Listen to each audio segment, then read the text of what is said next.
예, 지난 시간에 이어서 또 나가겠는데요. 잠깐 오늘 진도 나가기 전에 우리가 기판력을 공부하게 되면 다시 돌아오겠다라고 지나친 쟁점이 하나 있었습니다. 그죠? 책에서 하나 건너뛰었는데 지난 시간에 소치안은 해결이 됐고요. 지금 우리가 지금 기판력을 지나고 있으니까 그 문제로 한번 돌아갔다가 다시 돌아오도록 하겠습니다. 교재로 보겠습니다. 교재로 42페이지입니다. 42페이지. 제 책에는 그렇게 표시가 되어 있습니다. 기판력에서 돌아오겠다 이렇게. 지금 이제 기판력 문제인데 지금은 기본 사안도 이제 42페이지니까 그죠? 한참 지났으니까 기본 사안 읽고 쌍가로 4번 문제가 기판력 문제입니다. 42페이지 5.4례 이렇게 되어 있는 기본 사례를 먼저 읽어보겠습니다. 42페이지입니다.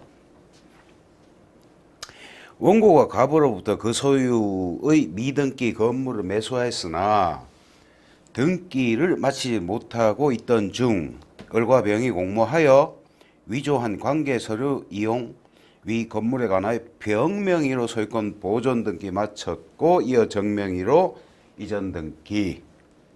원고는 갑을 상대로 하여서는 건물에 관하여 매매를 원인으로 한 소이 등 절차, 갑을 대의하여 을과 병을 상대로 하여서는 위 소유권 보존 등기의 말소 등기 절차를, 정을 상대로 하여서는 소유권 이전 등기 말소 등기 절차를 각 이행할 것을 구하는 한편 비록 국가가 위 건물의 소유권에 관하여 특별히 다투진 않지만 위 소유권 보존 등기를 말소한 다음 새로 이 보존 등기를 마치기 위해서는 확인 판결이 필요하다는 이유로 국가를 상대로 위 건물이 갑소유임을 확인한 소를 제기하였다. 결론 및 근거를 간략히 기재하시오 해가지고 쌍가로 1, 2, 3 해가지고 이 진도로 지날 때 우리가 풀었습니다. 그죠? 풀고 4번 문제는 기판력인데 앞부분에서 너무 범위가 퍼지는 걸 방지하기 위해서 기판력 좀 갔다가 여기 돌아오시겠습니다 했는데 오늘 그 쌍가로 4번 문제를 읽고 한번 해결을 같이 해보겠습니다. 쌍가로 4번 정에게 위 소유권 이전 등기의 말소 등기 절차를 이행할 것을 명하는 판결이 선고되어 확정되었으나 그러면은 기판력 사안이죠. 중복 제기 사안은 누가 소를 제기한 상태에서 누가 소를 들어갔다. 이 소가 적법하냐? 그럼 그 질문의 형식이 우리 사례를 많이 풀다 보면 상투적으로 나오는 사례 쓰는 말들이 있지 않습니까? 그죠? 그 말만 딱 보면 이건 중복돼서 묻는 거군. 여기서 확정되었으나 이런 게 사례를 많이 보다 보면 그렇게 됩니다. 확정되었으나 그러니까 기판력이군. 판결이 확정됐대잖아.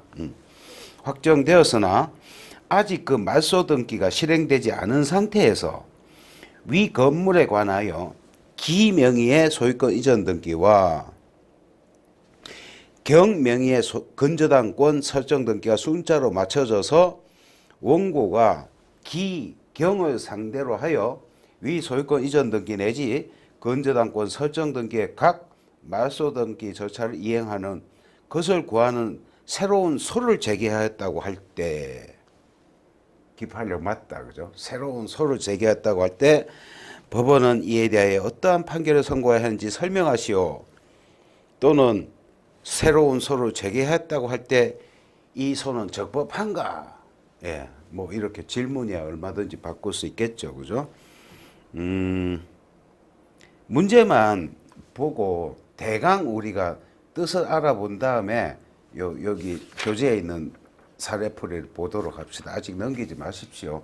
문제만 보고 우리가 지금 기판력을 공부했지 않습니까? 그죠? 지난 시간까지. 뭐 아직도 뭐 기판력을 더 하겠습니다만은 문제 첫 줄에 딱 보니까 소유권 이전 등기에 말소 등기 절차 있죠, 그죠? 말소에다 동그라미 딱 치면은 변론 종결 후에 승계인에 해당하는지 아닌지에 대해서 원고의 피고에 대한 청구권이 물권적이냐 청구권이냐에 따라서 피고로부터 승계받은 제3자가 변종 후에 승계인인지 아닌지를 가르는 것이 판례의 태도였다. 기억나시죠? 그죠? 이제 공부한 지 얼마 안 됐을 땐 기억이 납니다. 그죠? 그래서 원고가 피고에 대한 청구권이 이전 등기냐 말소 등기냐에 따라서 그것이 이전 등기라면 채권적 청구권이 있고 말소 등기였다면 본사안처럼 말소 등기였다면 이것은 민법 제 213조 내지 214조에 근거한 대세적인 물권의 주장이기 때문에 그 소송에서 피고로부터 승계받은 제3자 그 승계인은 승계인이다 라는 결론까지 우리가 그죠? 공부했습니다. 그죠? 그래서 그러면 이 본사안에서 기와 경이 변론 종결 확정되고 나서니까 당연히 변론 종결 후에 승계인이잖아. 그죠? 승계인인데 이냐 아니냐에 따라서 말소 등기니까 기다. 이게 만약에 첫째 줄에 이전 등기 전소가 이전 등기 소송이었다면 기와 경은 승계인이 아니게 됩니다. 그러니까 기판력을 받지 않아. 예. 근데 첫째 줄에 보니까 말소 등기 전소가 말소 등기 소송이었어. 그죠? 그러니까 이 본사안에서 기와 경은 변종 후에 승계인에 해당되어 전소 기판력을 받게 됩니다. 그죠? 예. 거기까지 하나 딱 정리하시고 그럼 승계인이다. 기판력이 미친다. 미치면 또 어떻게 할 건데? 예. 사안을 또 보십시오. 첫째 줄에 정에게 소유권 이전 등기 말소 등기 이행할 것을 명하는 판결이 선고되어 확정됐다며 그러면 정에게 말소 등기 절차를 이행할 것을 명하는 판결이 선고되어 확정됐다는 얘기는 원고 승이라는 거잖아. 그죠? 그렇잖아요. 그죠? 정에게 등기 말소 등기 이행하라 그랬으니까 원고 승소 판결이란 뜻이지요. 그죠? 예. 그러한 전소 판결은 원고 승소 판결이야. 그런데 세 번째 줄 후단부에 보면 원고가 기경을 상대로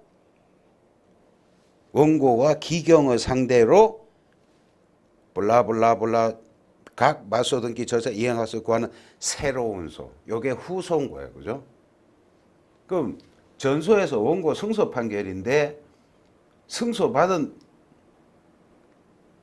원고가 후소로 다시 들어왔어. 그때 법원의 조치는 뭐였죠? 권리보호 이익이 없어서 부적법 각하. 원고가 전소에서 패소 원고였다면 청구 기각. 예, 기판력을 이렇게 복잡한 사안을 간단하게 정리하는 것도 수험에 있어서 큰 능력이 됩니다. 그죠?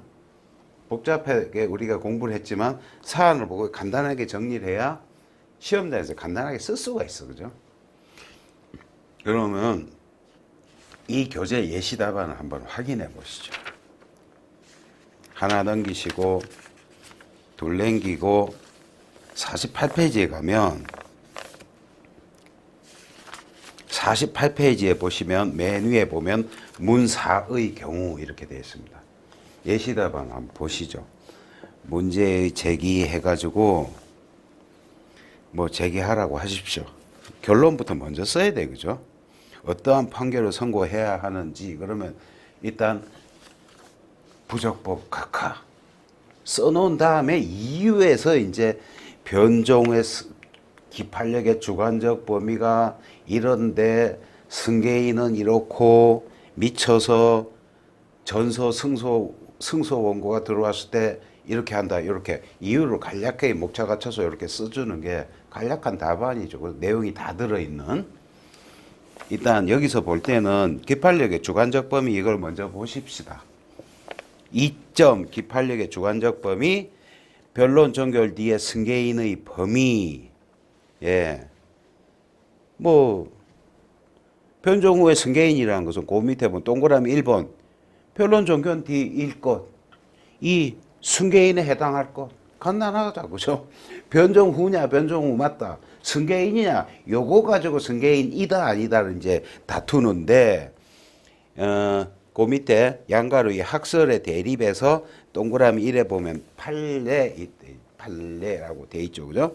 판례와 구소송물 입장에서 소송물의 청구권이 물권적 청구권일 때는 대세적 효력으로 인해 피고로부터 계쟁물을 승계한 자도 승계인의 범위에 포함되는 것으로 보지만, 예, 신소송물을 삭제하십시오. 보지만 그 소송물의 청구권이 물권적 청구권, 그럼 채권적 청구권인 경우에는 예를 들어서 이전 등기 청구권, 물권적 말소 등기 청구권, 이 두 개만 맨날 시험에 나와요. 그래서 여기 우리가 같이 읽은 문장을 바꾸어서 다시 읽어보는 겁니다. 소송물의 청구권이 물권이 아니라 채권적 청구권인 경우에는 가로 열고 이전 등기 경우에는 대세적 효력이 없죠, 그때는, 그죠? 피고로부터 계쟁물을 승계한 자는 승계인의 범위에 포함되지 않는다.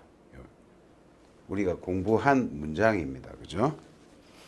사안의 경우 봅시다. 사안에서 전서의 말소등기 청구 소송에서 청구는 민법 213조에 의한 물권적 청구권의 행사이므로 어떤 견해에 의하든지 기와 경은 계쟁물에 대한 승계인으로서 변종 후의 승계인에 해당한다. 그래 따라서 전소 판결의 기판력이 주관적 범위에서 작용한다. 기판력이 미친다. 객관적 범위는 길게 써놨습니다. 그죠? 전체 삭제하십시오. 이거 검토하지 않습니다. 이건 됐습니다. 변종 후의 승계인이냐 아니냐 그걸 물었는데 기판력이 객관적으로 작용하느냐 마느냐 이거는 묻는 쟁점도 아니고 그럼 시간적 범위는 왜 또 안 썼대요? 다 쓰려면 다 써야죠. 그죠? 주로 묻는 걸 쓰는 겁니다. 핵심 답안에서. 법원의 조치 4점 옆 페이지에 보시면 4점 법원의 조치 학설의 대립 건너서 판례의 태도로 가십니다. 전소에서 승소 판결을 받은 경우에 원고가 같은 신소를 제기하는 것은 이미 권리보호를 받았음에도 이를 다시 구하는 것이므로 권리보호 이익에 흠이 있는 것으로 부적법 각하해야 하는 것이고 계속해서 패소 판결을 받을 때는 신소의 법원은 전의 판단에 구속되어야 하는 이유로 청구 기각을 하여야 한다는 입장인다. 사안의 경우 쭉 보면은 끝부분에 보십시오. 끝에 두 줄. 원고는 승소하였으므로 이미 권리보호를 받은 것이 되어 부적법한 소를 제기한 것으로서 소각화 판결이 내려질 것이다. 예, 좋습니다. 지나간 문제를 다시 풀어보았는데 방금 우리가 요즘에 공부하고 있는 기판력을 복습하기에도 좋다 해서 미루었던 문제를 오늘 같이 풀어보았습니다. 예, 교재로 보시는 겁니다. 이게 넘어가려면 한참 걸려요.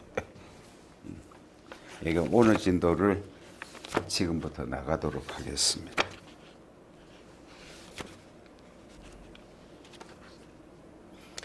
어제가 그렇죠.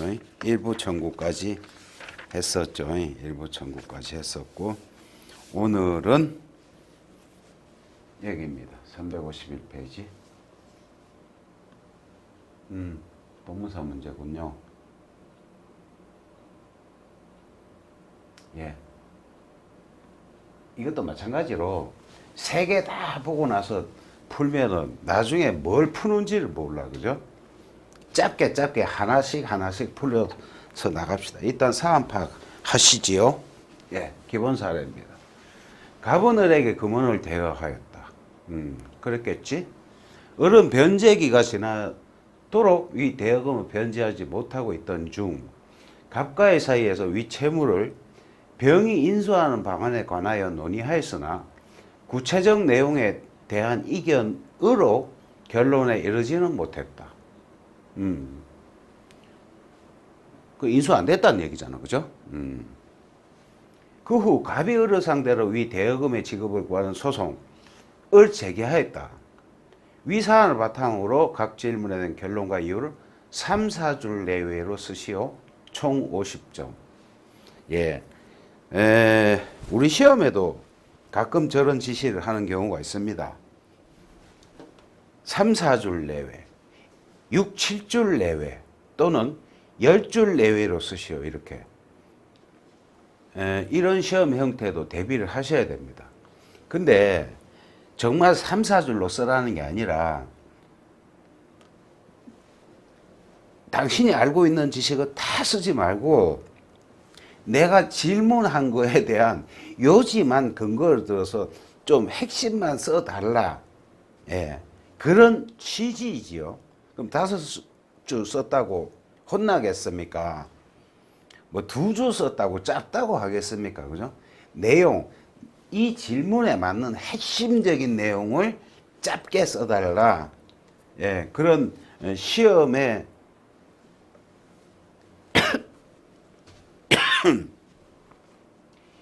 이 문제를 보고 이런 형태의 시험, 사실은 모든 형태의 시험이 그렇습니다. 그렇게 길게 내가 알고 있는 지식 다 쓴다고 해서 평가하지 않아요.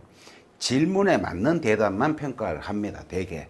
그래서 그런 의미가 있어서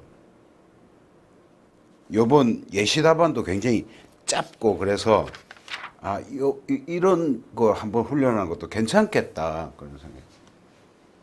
예, 가점. 그러니까 3, 4줄 내로 쓰시오.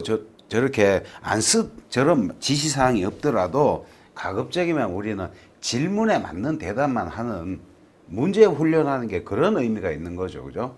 문제 보고 대충 이런 거 같다 그러면 기판력을 다 쓰고 주관적, 객관적, 시적 다 쓰고 동일관계, 모순관계, 선결관계 그냥 교과서를 갖다 그냥 복사기처럼 외우다가 다 그 시험에 별로 도움이 되지 않습니다. 그렇게 하다 보면 분명히 그 문제만 풀고 다른 문제는 못 풀어요.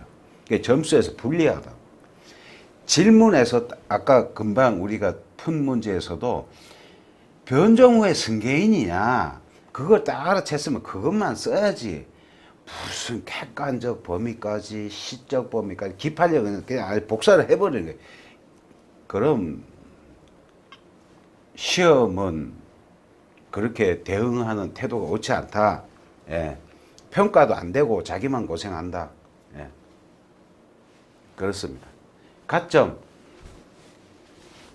이 사건 소송에서 피고 을은 위 채무를 병이 면책적으로 인수하였으므로 병은 피고가 될 당사자 적격이 없다는 이유로 위소는 부적법하다는 본안전 항변을 하였다.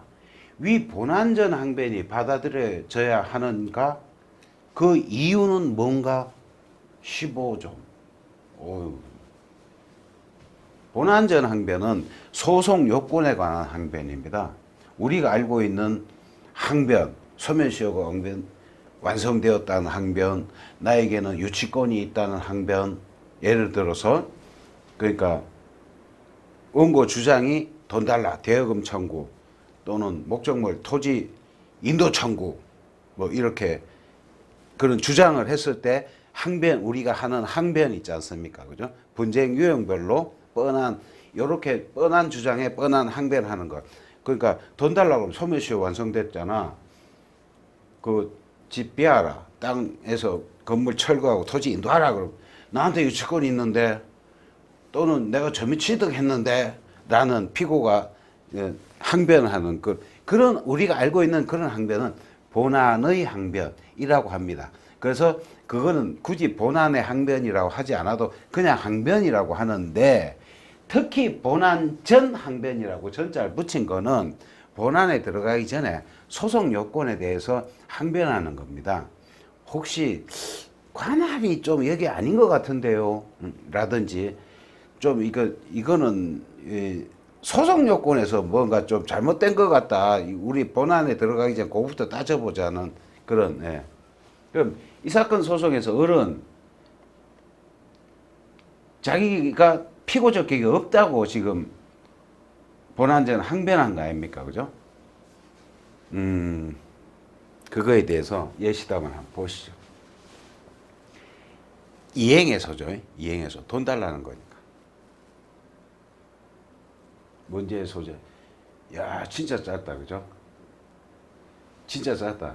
진짜 석절로 쓰려고 엄청 노력했다. 그죠? 당사자 적격이란 특정의 소송 사건에서 정당한 당사자로서 소송을 수행하고 본안 판결을 받기에 적합한 자격을 의미하는데, 아는데 이행해소에서, 예, 우리가 써야 될 말은 이거야. 이행해소에서 당사자 적격은 자기에게 이행 청구권이 있음을 주장 자체로 판단하는 겁니다. 주장만 하면 원고 적격이 있는 거고, 그로부터 이행 의무자로 주장된 자가 피고 적격을 갖는다. 이행의소의 원고 적격, 피고 적격은 원고의 주장 자체로 판단한다. 예, 이행해소. 너무 또 벌리지 말고. 그러므로 을은 채무 인수했는지 안 했는지는 을병은 그거는 모르고 본안에 가서 알아볼 문제고, 일단 본안 전에 피고 적격은 을은 피고 적격이 인정이 되는 거예요. 그죠? 네 말은 본안 가서 따져보자 이거야. 피고 적격이 인정되고 을의 본안 전 항변은 받아들여질 수 없다. 예. 좋다. 그죠? 들어갈 말 다 들어갔고. 근데 문제 형식은 이렇게 써야죠.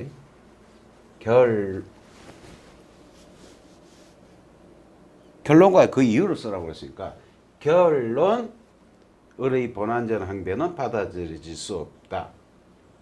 이 이유 해가지고 요 말을 쓰는 거예요.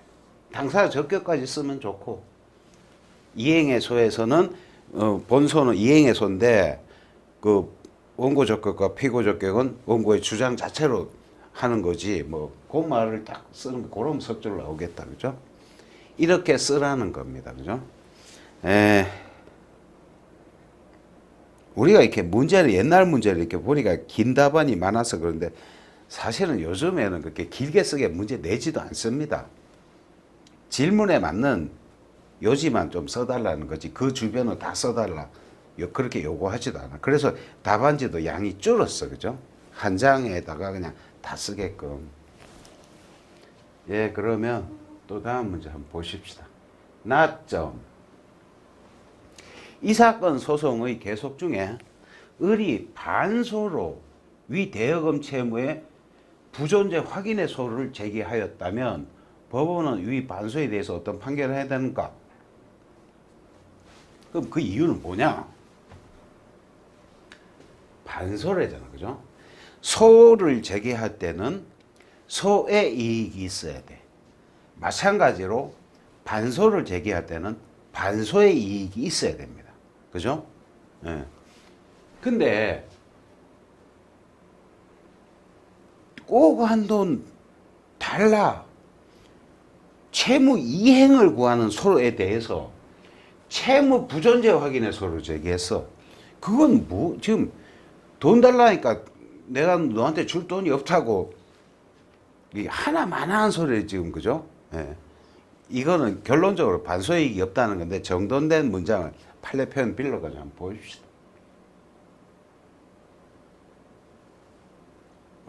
진짜 짧다. 요것도. 그죠? 요거 여기까지입니다. 반소란, 저 뜻은 또 써준다. 그죠?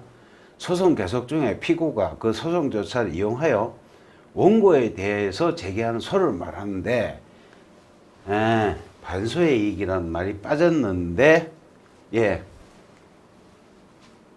이에는 본소의 방어 방법 이상의 적극적 내용이 포함되어 있어야 한다. 요게 반소의 이익의 일 내용입니다.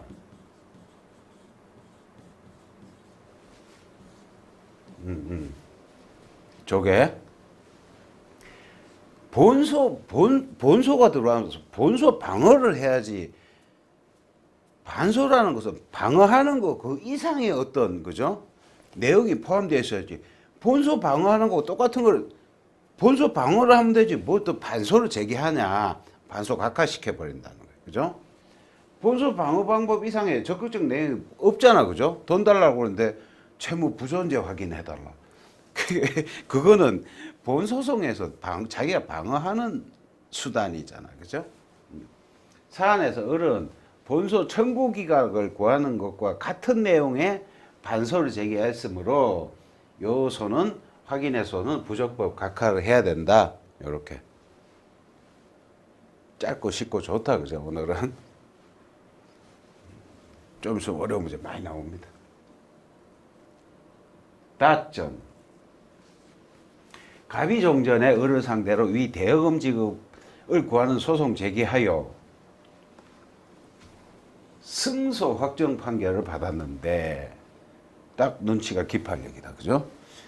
다시 을을 상대로 동일한 취지의 이 사건 소송 제기한 것이라면 어떠한 판결을 하인가 그 이유는 방금 공부한 내용인데 그죠? 기판력 문제인데 2번까지 읽고 갑시다.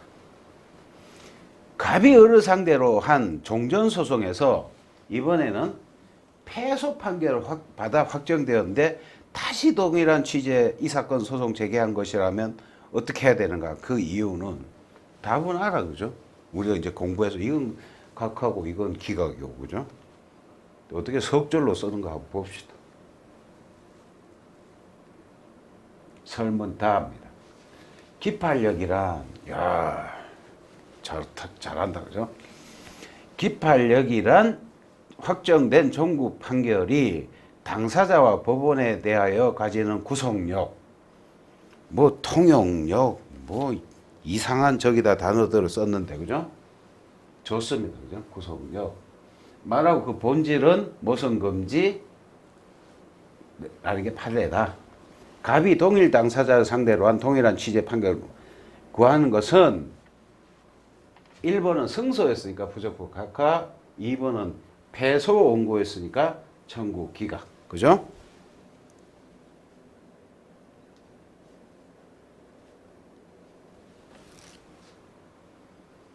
그렇습니다.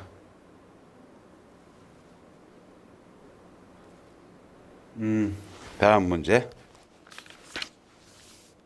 이건 문제가 좀 편집상에 문제가 있었던 것 같아요. 그죠? 한번 우리가 읽어보는 걸로 충분하겠습니다. 판결에 의하여 소송이 종료된 후 동일한 당사자 사이의 전소의 소송물과 동일한 권리관계에 기하여 제기된 소가 적법하다고 인정되는 경우에 관하여 설명하시오. 20점.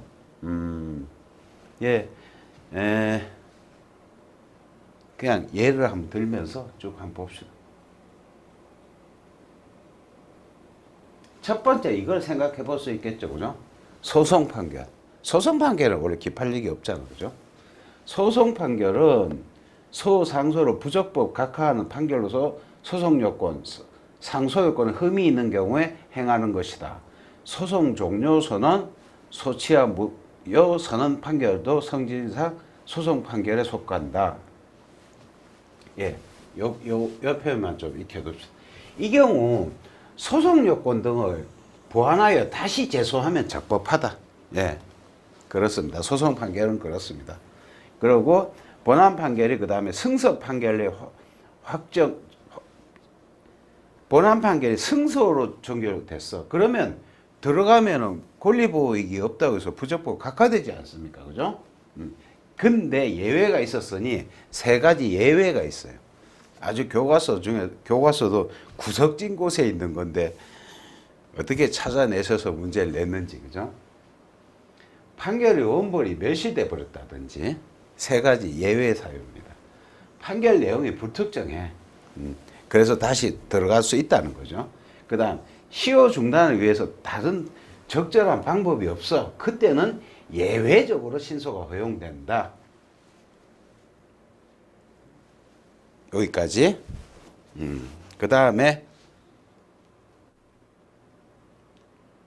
요건 좀 이따가 조문 한번 읽고 같이 합시다. 그 다음에 본안 판결이 패소로 종료됐어. 그죠? 그럴 때는 본안 가서 청구 기각하라면서요.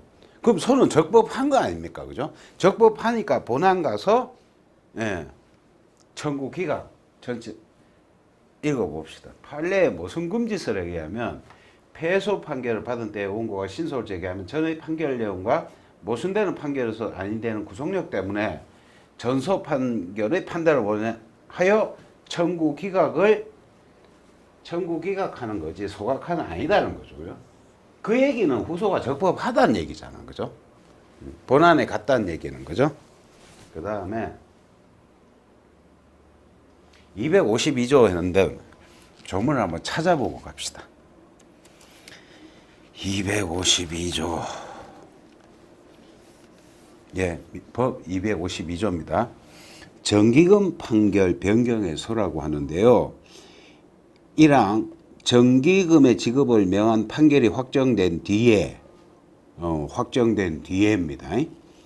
그 액수 산정의 기초가 된 사정이 현저하게 바뀜으로써 당사자 사이의 형평을 크게 침해할 특별한 사정이 생긴 때에는 그 판결의 당사자는 장차 지급할 정기금 액수를 바꿔달라는 소를 제기할 수 있다. 이 항에 보니 1심 전속 관할이다. 그걸 써주는 거죠. 그죠?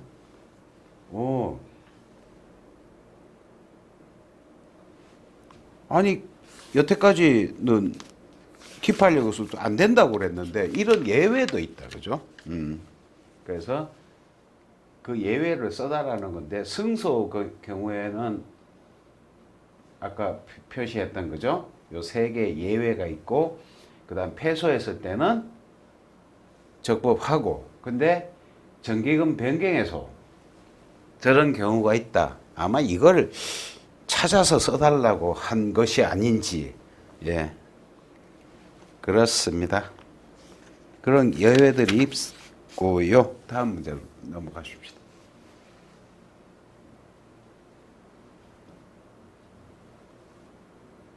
판결 편취와 그 구제 방법에 대해서 설명하시오. 예, 판결의 편취라는 것은 유형을 네 가지로 나누어 가지고 보통 설명하는데, 편취가 뭡니까? 그죠? 기망, 사기친다는 거잖아요. 그죠? 판결 편취에 대해서는 정리를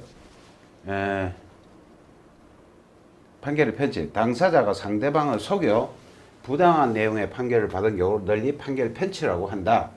이에는 타인의 성명모형 판결, 소치와 합의해서 피고 부추석의 원인을 스스로 만들어 놓고 이를 기호로 승소 판결을 받는 경우 3, 4, 요 네 가지 경우가 있는데, 네 가지 그 경우가 있습니다. 판결 편취를 유형화 해놨는데, 주로 문제되는 것은 3번 사례하고 4번 사례에 문제가 됩니다. 그래서 우리는 조금만 두 개를 열심히 공부하기로 합니다.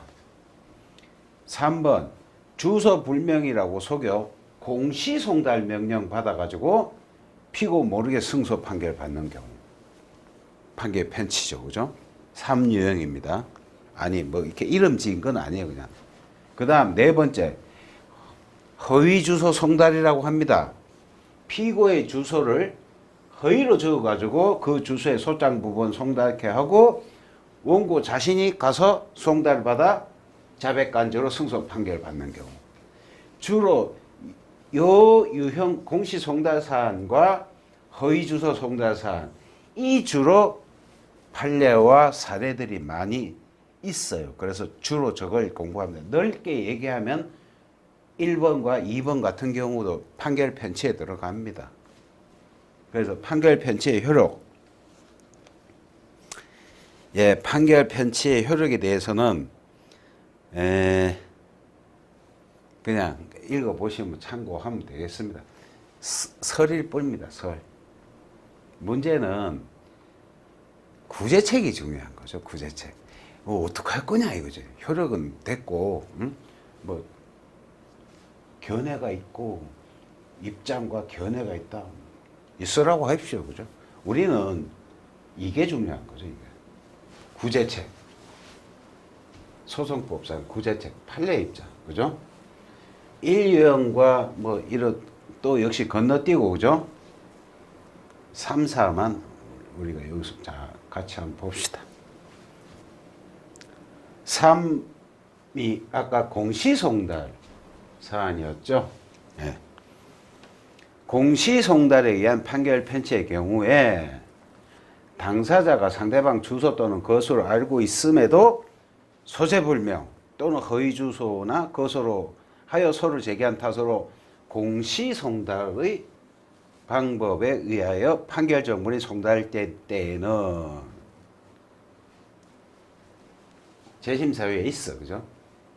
이 조문은 반드시 찾아서 열어서 확인하셔야 됩니다. 재심을 제기할 수 있으면 물론이나 173조가 뭐였죠? 우리가 이거 여러 번 찾아왔다. 그죠? 소송행위 주보안이 아닙니까? 그죠? 게을리한 소송행위 할 수 있다. 반드시 법정을 찾아가지고 주보안 맨날 그 입으로 익혀봤자 소용없고요. 법정을 한번 열어가지고 아 조문이 이렇게 돼 있으니까 추안항소 추안 하는구나. 그래야 그 지식이 내 지식이 된다. 그죠? 남이 하는 얘기 듣고 귀로 듣고 이쪽 귀로 들어갔다 저쪽 귀로 나가버리면 끝인 거예요. 그죠? 내 머릿속에 남아있어야 되는데, 예. 그래 시험을 치는데, 일로 들어왔다 일로 나가버리면 남의 말은 그런 거예요. 그래서 남의 말을 듣더라도 저 같은 사람이 이렇게 말하지 않습니까? 그죠? 법전을 확인하세요. 그럼. 확인을 하셔야 됩니다. 그래야 그게 딱 잠겨가지고 내 거 가지고 시험을 친다. 이거죠. 강사가 떠들면 강사가 시험 치는 게 아니잖아. 그죠? 예. 너무, 얘기가 너무 냉혹한 얘기 같은데 현실이 그렇습니다. 그죠? 현실이 그렇잖아. 뭐 선생이 똑똑해가지고 뭐 선생이 대신 시험 쳐 그런 거 없죠. 시험은 본인이 치는 겁니다. 그래서 어떻게 하면 저 복잡한 책을 내가 간략히 정리를 해가지고 내 책을 만들어서 내가 시험을 칠까. 항상 그런 문제의식을 가지고 수험 생활에 임하십시오. 예. 당부드립니다. 예. 173조에 의한 소송행위 주안에 의해서도 상소를 제기할 수도 주안상소, 주안항소, 그죠? 주안상고 제기할 수도 있고 공시송달이니까, 그죠? 그래서 공시송달 사안에서는 추후보안 상소나 재심에 의해서 해결하고 있다. 예, 좋습니다. 그 다음 사유형에 대해서는 허위 주소 송달에 의한 판결 편취의 경우에 판례 천천히 같이 읽어봅시다. 제소자가 상대방 주소를 허위로 기재함으로써 그 허위 주소로 소송 서류가 송달되어 다른 사람이 서류를 받아 의제자백 형식으로 승소 판결이 선고되고 그 판결 정본 역시 허위 주소로 보내어져 송달된 것으로 처리된 경우에는 눈 크게 뜨고 아주 판결 송달은 부적법 송달이 무효라는 거예요. 그 경우에는 송달이 무효인 거야. 아예. 그래서 아직도 판결 정본의 송달을 아직도 나는 송달을 받지 않은 거예요. 피고는 지금 네가 아무리 뭐 허위 주소로 뭐 그건 네 생각이고, 그죠? 원고 네 생각이고, 나는 송달을 받은 적이 없어, 그죠? 그렇기 때문에 송달이 무효니까 송달 받은 적이 없어. 상태에 있어 송달이 안 됐으니까 항소 기간이 진행이 되질 않아, 그죠? 그러니까 판결은 지금 미확정 상태인 거야, 그죠? 그러니까 그냥 상소를 제기할 수 있는 거죠. 그럼 상소 제기하면 돼. 뭐 몇 년이 지났던 간에 송달을 해달라고 그럼 내가 2주 안에 상수할 테니까 그 얘기입니다. 라고 하여 판결이 확정되지 않은 상태로 보아 항소설의 입장을 취하고 있다. 예, 그렇습니다. 여기는 그냥 참고하고 지나가십시오. 저 두 사례를 반드시 익혀둡니다. 시체법석 구제책. 여기는 예, 판례가 좋은 우리 시험에 유익한 판례가 하나 있어서 견해의 대립 문제가 뭔지 한번 봅시다. 그냥 요 독립해서 판례를 공부한다 치고 편취된 판결에 의한 강제 집행으로 손해가 생긴 경우 재심에 의해 편취된 판결을 취소하지 않고 부당이득 손해배상 가능한지 문제된다. 이래서 저는 설설들이 있는데 판례는 모르겠고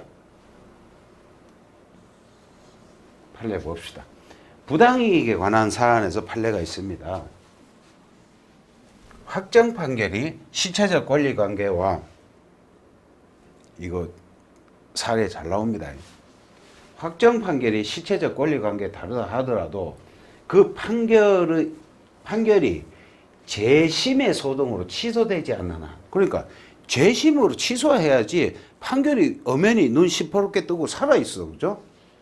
그 판결의 기판력에 저촉되는 주장을 할 수 없어.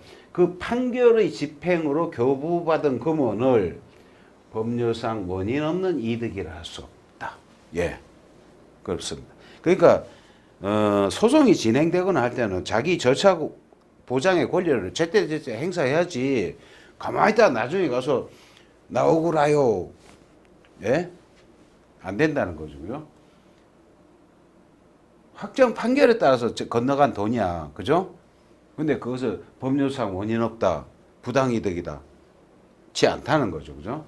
그래서, 물론 이제 억울한 일이 많이 생길 수 있겠지만, 그래서 그러한 문제점 때문에 많은 비판이 제기되고 평석이 쓰여지면서 학자들의 논란거리가 되고, 예전엔 시험도 아주 많이 나왔어요.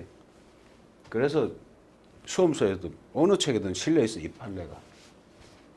재심 필요설이랍니다. 그죠? 재심해야 된다. 그 다음에 불법행위에 대한 또 판례가 또 하나 있는데 한번 읽어봅시다. 확정 판결에 의한 강제집행이 불법행위로 되는 것은 당사자의 절차적 기본권이 근본적으로 침해된 상태에서 판결이 선고되거나 확정 판결 재심 사유가 존재하는 등 확정 판결의 효력을 존중하는 것이 정의의 반함이 명백하기를 묵과순결 한정해야 된다. 그렇다 함부로 판결에 대해서 한번 음미해봄직한 판례였습니다. 또 됐고요. 판결의 편치 드디어 또 사례 문제가 또 나왔습니다.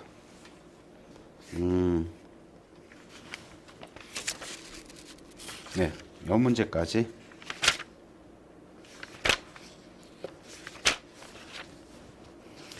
이 문제까지 이번 시간에는 하여야겠는데요. 와, 지도가 많이 늦다, 그죠? 한번 기본사안 파악합시다. 서로 관련이 없는 문제인. 예, 일단 사안을 파악하시지요. 답하시오. 1과 2는 관련 없다. 1점. 가분을 상대로 을소유 X토지에 관한 소유권 이전 등기 절차 이행 청구의 소를 제기하면서 의뢰 주소지를 허위로 기재하고 허위 주소 사안이다. 그죠? 기재하고 자신의 아들이 을로 위장하여 소송서류를 송달을 받게 함으로써 무변론 승소 판결을 받았다. 종전 판결은 전화자에 확정되었고 이에 기하여 갑은 X토지에 관하여 이전 등기 절차를 마쳤다. 을은 전화자의 등기부 등본을 보고 이걸 확인하고는 갑을 상대로 이전 등기 말소를 구하는 소송을 제기하였다. 가점. 갑의 을에 대한 종전 판결의 효력을 검토하고 종전 판결을 다툴 수 있는 소송법상 을의 구제 방법 중 전화자 현재 가능한 것과 불가능한 것을 구분한 후 이유를 기재하시오. 나점 종전 판결을 다투지 않고 별소로 의리 제기한 소유권 이전 등기 말소 청구 소송의 적법 여부에 관하여 기재하시오. 좋습니다. 허위 주소 송달 사안입니다. 그죠? 판결 편취에서 여기 결론을 먼저 쓰셨다. 그죠? 당연 무효는 아니지만 송달이 무효니까 미확정이니까 항소해야 된다. 금방 본 그겁니다. 그죠? 그 다음에 추후 보완 항소나 재심을 하는 거는 안 된다. 왜 안 되는지 봅시다. 편취 판결의 효력, 송달 여부, 확정 여부, 그러면서 송달을 해야 되는데 법적 근거는 이거다. 예, 답안지 연적 써야 되겠죠. 그죠? 그래서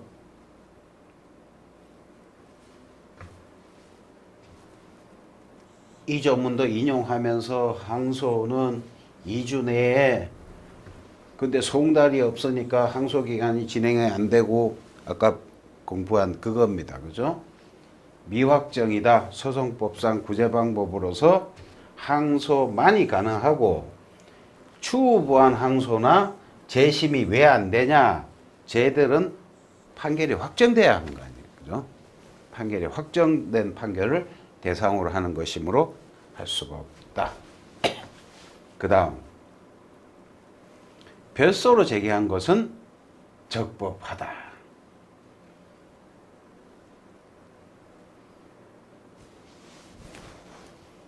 문의는 다른 거고 이건 나점 다른 문제였구나. 예, 적법한가? 적법하다. 읽어봅시다. 종전 소송이 확정되지 아니한 상태임. 송달이 무효니까 그죠? 확정되지 않은 상태에서 계속 중에 있으므로 별소로 의리 제기한 소유권 이전 등기 청구 소송은 기판력에 저촉되지 않는다. 종전 소송은 그 말씀이군요. 종전 소송은 이전 등기 청구소이고 후소는 말소 등기 청구소 아닙니까? 그죠? 그러니까 소송물이 다르지 않습니까? 그죠? 그러니까 중복 소송도 아니고 소송물이 다르니까. 예, 예. 상대방 주소를 허위로 기재하여 얻은 승소 판결에 의한 이전 등기 격려된 경우 말소대 처지에 있는 것이요 상대방이 기판이 항소 제기, 별소 제기 수도 있다. 예, 이거는 부연 설명인 것 같고 이유의 핵심은 아까는 이전 등기고 전소는 후소는 말소 등기니까 소송물이 다르다. 중복 소송 아니다. 적법하다. 별소 제기해도 된다. 그 말씀이고요. 2점까지 갑시다.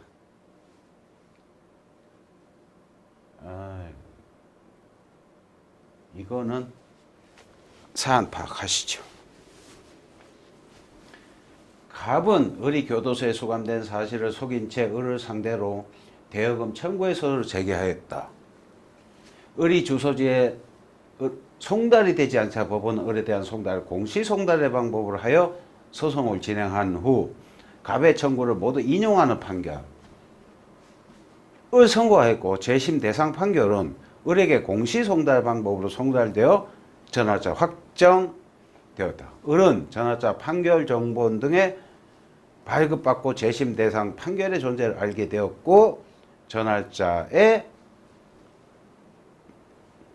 7월 30일이니까 7월 2일 알았고 같은 달입니다. 그죠? 7월 2일 알았고 7월 30.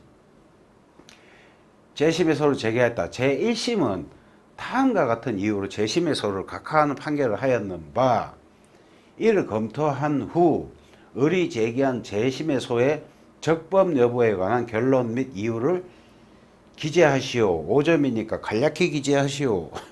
예.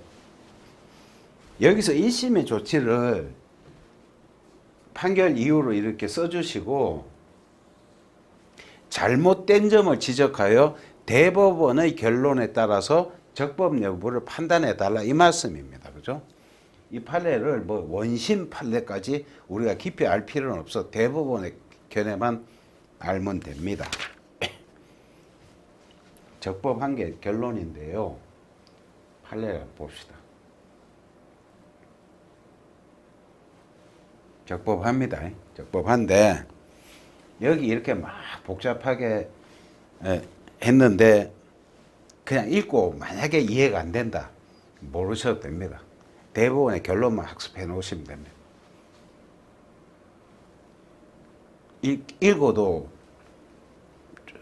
좀 근데 너무 고생할 필요 없다는 거죠. 여기서부터 니다. 적법한 이유를 보십시다. 재심 대상 판결에는 451조 보면 재심 조문이거든요. 11호 여기에 재심 사유하고 아까 173조의 추후 보완 항소 상유가 사유겠죠, 그죠? 사유. 재심 사유하고 추후한 항소 동시 존재하는데 추후 보완 상소와 재심에서는 독립된 별개의 제도이므로 비록 을이 7월 2일 날 판결 정본 발급 2주 이내에 추후 보완 항소를 제기하지 않았다 하더라도 그로부터 30일 이내인 요 날짜에 재심의 소를 제기한 것은 그냥 적법하다. 핵심은 뭐냐? 재심 사유하고 추후 보완 우리 그 공시송달 사안에서 소송법상 구제책에 두 가지 있었지 않습니까? 그죠? 추후 보완 상소, 재심. 그 두 제도는 별개 독립제도다. 이거 했으면 저걸 선택적으로 해야 라는 게 아니라는 게 대부분의 결론이다. 그걸 간략하게 물어보신 겁니다. 근데 그 대답을 하시기 위해서 이렇게 복잡하게 하셨는데 읽어보고 만약에 저는 개인적으로 읽지도 마시길 보내드립니다. 이번 시간은 여기까지 하고 또 다음 시간에 또 계속 가도록 하겠습니다.